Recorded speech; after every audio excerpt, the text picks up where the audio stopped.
Amidst global condemnation over poisoning of a former spy, Russia has called for open session of the United Nations Security Council.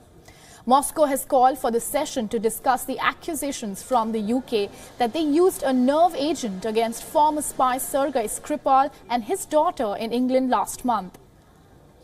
The Russians designed it, and we know that the Russians were the only people to make it and stockpile it.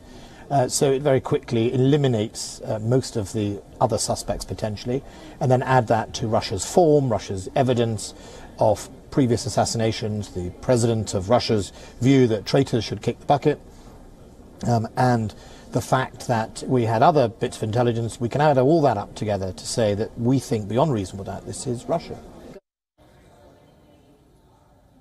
Well, in addition to this, Russia lost a bid at the Organization for the Prohibition of Chemical Weapons at The Hague, calling for a joint probe with UK into the case. Another attempt by Russia to frustrate and confuse the process of international justice for what happened in Salisbury.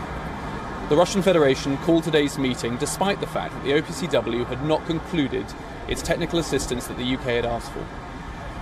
Its attempt to do so was another cynical ploy. It sought, ultimately, to show confusion and frustrate the process. Well, there are two separate issues here. The first is that we need to identify what the substance that was used in Salisbury was. That was a technical thing done by the scientists in Porton Down. It was done very quickly. And once it was done, it was combined with the intelligence picture and other information to ensure that we were able to attribute where we thought that attack came from. And frankly, there is still no plausible alternative explanation for how two people were attacked with weapons-grade chemical weapons on the streets of Salisbury. There is no plausible alternative explanation. In addition to that, there is a criminal investigation which the police carry out, which goes into how it happened. That's a different matter. Well, meanwhile, Russian President Vladimir Putin has said that he simply wants the diplomatic fallout over the incident to come to an end. His plea comes shortly after Moscow expelled a Hungarian diplomat in a tit-for-tat move.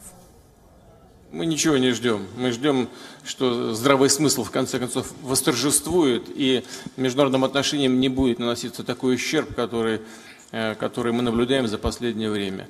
Это касается не только вот этого дела покушений на Скрипаля, это касается и всех других аспектов международных отношений. Нужно вставать в рамки здоровых политических процессов, основанных на фундаментальных нормах международного права. И тогда жизнь в мире, обстановка в мире станет более стабильной и прогнозируемой.